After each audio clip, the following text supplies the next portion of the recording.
নমস্কাৰ মাননীয় অধ্যক্ষ মহোদয় আৰু মহামান্য সদন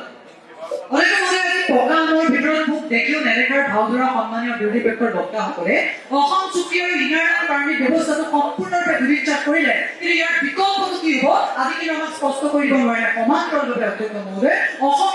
অসমীয়া জাতিটোৰ সুৰক্ষাৰ যিটো ভৱিষ্যত সেই ভৱিষ্যতৰ ৰূপৰেখা কি হ'ব সেই কথা কিন্তু সন্মানীয় বিৰোধী পক্ষৰ বক্তাসকলে আমাক স্পষ্ট কৰি দিব নোৱাৰে অধ্যক্ষ মহোদয় আজি ইনাৰনেট পাৰ্মিট ব্যৱস্থা নথকা ৰাজ্যসমূহক কেন্দ্ৰ কৰি সন্মানীয় বিৰোধী পক্ষৰ বক্তাসকলে তীব্ৰ আস্ফালনৰ সৃষ্টি কৰি সঁচা কিন্তু ইনাৰনেট পাৰ্মিট ব্যৱস্থা নথকা মেঘালয় ৰাজ্যৰ কথা তেওঁলোকে আজি বিশ্লেষণ কৰি চোৱাৰ প্ৰয়োজনীয়তা আছিলে সেই মেঘালয় ৰাজ্য 1978 চনতে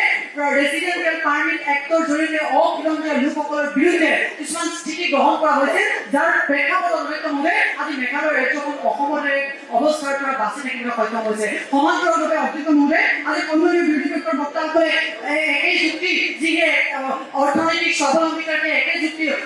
স্বাৱলম্বিতাৰ যি যুক্তি সেই যুক্তি আজি সন্মানীয় সদনত ইনাৰনেট পাৰ্মিট ব্যৱস্থাটো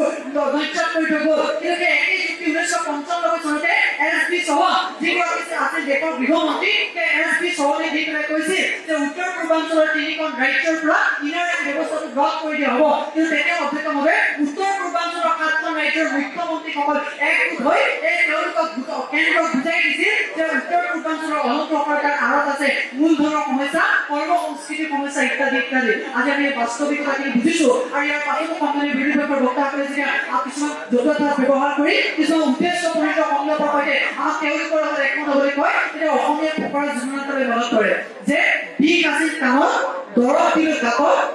ভাতো দাইলো হ'ল ভাজি হ'ল কিন্তু হালধি দিলোঁ ভাতত অধ্যক্ষ মহোদয় আজি জাতি মাটি ভেটিক লৈ তীব্ৰ আস্ফালনৰ সৃষ্টি কৰা সন্মানীয় বিৰোধী পক্ষৰ বক্তাসকলৰ অসম চুক্তি আৰু ইনাৰনেট পাৰ্মিট ব্যৱস্থাই কেনেদৰে জাতি মাটি আৰু ভেটিক সুৰক্ষিত কৰিব তিনিটা দৃষ্টিভংগীৰ সৈতে স্পষ্ট কৰিব বিচাৰো প্ৰথমতে অধ্যক্ষ মহোদয় জাতিৰ কথালৈ আহিবলৈ বিচাৰো অসম চুক্তিৰ 5 আৰু 3 নম্বৰ দফাত স্পষ্ট ৰূপত উল্লেখ কৰা হৈছে যে 1964 চনৰ পৰা 1971 চনৰ 24 মাৰ্চ নিশালৈকে যিসকল বিদেশী আহিছে সেই বিদেশীসকলক 1946 চনৰ বিদেশী আইন আৰু 1964 চনৰ বিদেশী ন্যায়াধিকৰণৰ জৰিয়তে চিনাক্ত কৰা হ'ব একে অনুচ্ছেদতে মাননীয় অধ্যক্ষ মহোদয় স্পষ্ট ৰূপত উল্লেখ আছে যে অসমৰ সাংস্কৃতিক ভাষিক আৰু ঐতিহ্য সংৰক্ষণ কৰি আইনগতভাৱে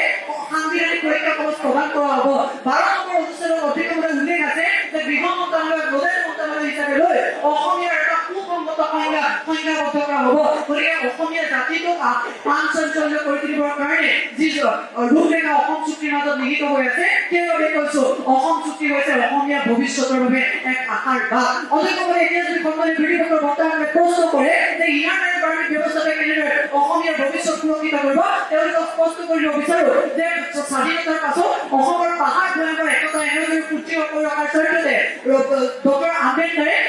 এখন সুকীয়া সাহিত্য সভাৰ ঘোষণা কৰিছিল তেতিয়া গোপীনাথ বৰদলৈৰ নেতৃত্বত তিনিজনীয়া এখন সমিতি গঠন কৰি দিছিল যাক বৰদলৈ কমিটি হিচাপে আখ্যা দিয়া হয় আৰু সেই বৰদলৈ কমিটিৰ বৃত্তান্ত ভাৰতবৰ্ষৰ 6ষ্ঠ অনুসূচীত অন্তৰ্ভুক্ত কৰা হৈছে আৰু তেতিয়াতে আম্বেদকাৰে দিয়া চাউন শীৰ্ষক বাণীটোৱে ঐতিহাসিকভাৱে অসমৰ প্ৰেক্ষাপটত ইনাৰ লাইনৰ প্ৰাসংগিকতাখিনি আজি অনুধাৱন কৰিব পাৰিছো সেইবাবে সমৰ্থন কৰিছো উত্থাপন কৰা বিধেয়কখনৰ অধ্যক্ষ মহোদয় এতিয়া আহিবলৈ বিচাৰিছো মাটিৰ কথালৈ যিসকল মহাৰাষ্ট্ৰ আৰু কৰ্ণাটকৰ মাজৰ সীমান্তৰ 40খন গাঁৱৰ বাবে কিমান বিবাদ হৈছিল তেতিয়া মহাৰাষ্ট্ৰৰ মুখ্যমন্ত্ৰী একনাথ সিন্ধে গৌৰৱ উঠি কৈছিল যে সীমান্তৰ 1 ইঞ্চি মাটি এৰি দিছো কিন্তু আমাৰ কি সাহস নহ'ল তেনেকুৱা প্ৰেক্ষাপটত আমাৰ ভূমি পৰীক্ষাৰ কাৰণে আমাৰ মাটি নিজৰ মাজত ৰাখিবৰ কাৰণে আজি আমাৰ ইনাৰনেট ব্যৱস্থাৰ প্ৰয়োজনীয়তা আছে এইখন অসম য'ত বিদেশীয় মাটি কিনিব পাৰে সেই বিদেশীয় মাটি কিনিবৰ পৰা অসমখন আছে অসমীয়া খিলঞ্জীয়াৰ পৰা জাপি দিব বিচৰা হয় অত্যাধিক বিদেশী বুজা দেখি অধ্যক্ষ মহোদয় অসম চুক্তিৰ মাধ্যমেৰে